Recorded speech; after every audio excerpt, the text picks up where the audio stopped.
Egypt's economy is on the brink of collapse. The country faces countless challenges, including high debt, inflation, and a lack of structural reforms. According to Bloomberg, Egypt is the second most likely country in the world to default after Ukraine. The country is in the midst of a profound economic crisis, which is deepening public disenchantment and potentially fueling social unrest.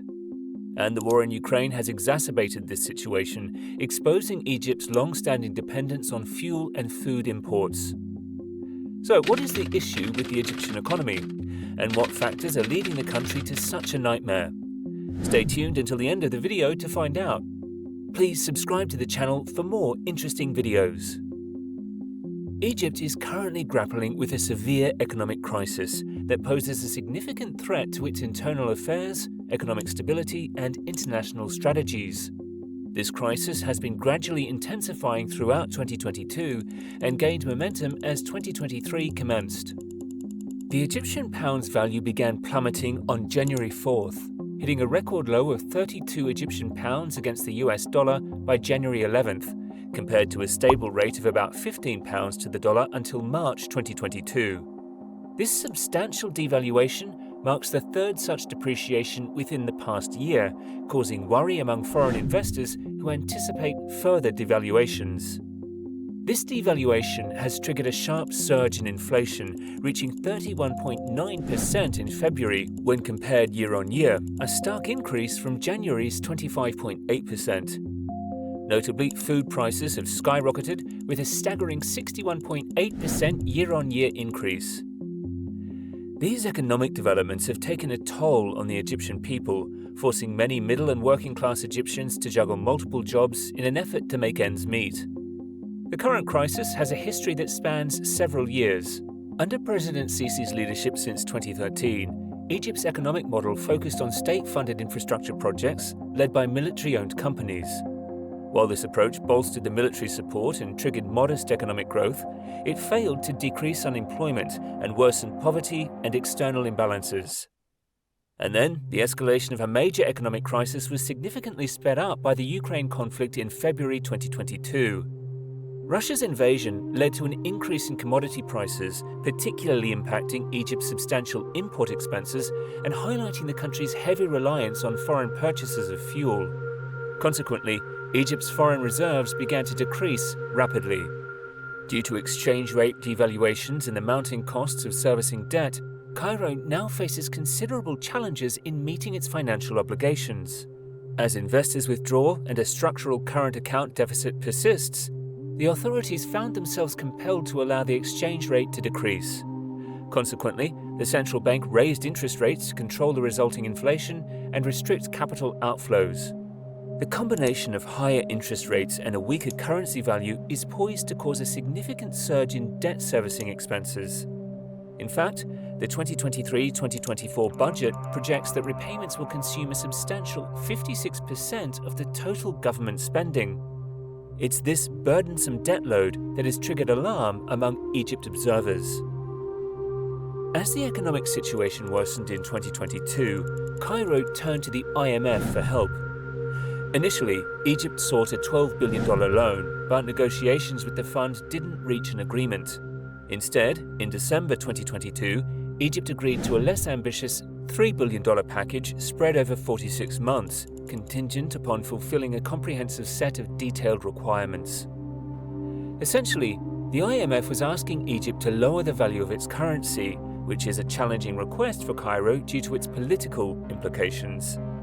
Additionally, the other reforms discussed with the IMF might also pose difficulties. Implementing fiscal austerity measures and gradually removing fuel price subsidies could potentially lead to discontent among the middle and working classes. Furthermore, the IMF's suggestion that Cairo scale back infrastructure projects aimed at alleviating external account pressures and inflation presents a challenge to one of President Sisi's fundamental policies and a source of domestic backing. However, one of the most contentious changes in policy driven by creditors, and one that raises concerns for President Sisi and his key supporters, is the move away from state and military-owned companies. This shift necessitates clear government intervention criteria in the economy, improved transparency in public procurement, privatization of non-essential businesses, and the elimination of tax breaks and other privileges for these enterprises. Yet there are doubts about the effectiveness of these measures. Opposition from the military and the complexities tied to such privatizations pose a threat to the IMF deal, potentially undermining broader efforts to rebuild trust in the Egyptian government's management of the economy. In January, despite the IMF agreement, the president signed a decree allocating additional land to the armed forces for commercial use, perhaps signaling further defiance. Although the IMF has not officially responded to this action, it may choose to address it in the upcoming review. The Gulf countries represent another significant factor in this equation, given their substantial financial resources and past support for Egypt. After the popular protests and military coup that removed Egypt's President Mohamed Morsi in July 2013, Egypt's Gulf supporters, namely Saudi Arabia, the United Arab Emirates, UAE, and Kuwait, swiftly pledged $12 billion to assist in stabilizing the nation. However, since 2013, relations between Cairo and Gulf capitals, including Riyadh and Abu Dhabi, have been strained and marked by mutual disappointment. Egypt currently relies on Gulf financing to address its external deficit. The IMF expects its $3 billion loan to be supplemented by an additional $14 billion from various international and regional partners. Nevertheless, Gulf countries have become more demanding creditors. Unlike previous crises, Gulf states now seek public assets in exchange for their financial support.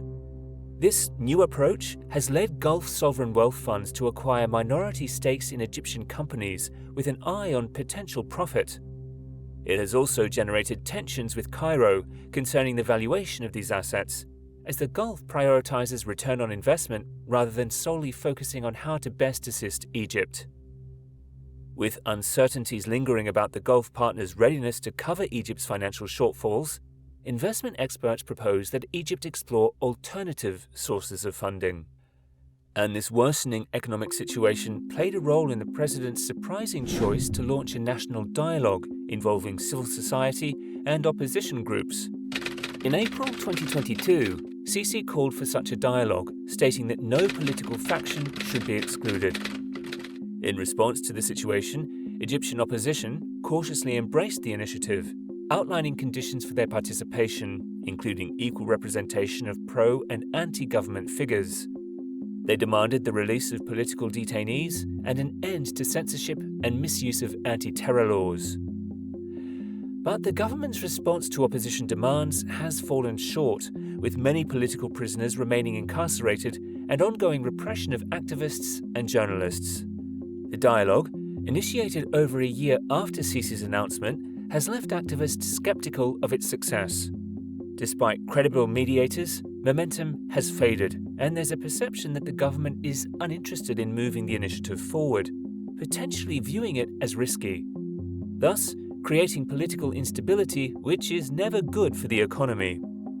Faced with severe economic concerns, IMF scrutiny, and Gulf tensions, Cairo has already made painful concessions, such as the sharp devaluation.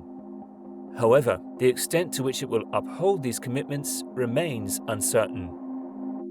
The stance of Egypt's international partners, particularly their commitment to the IMF, will likely play a pivotal role.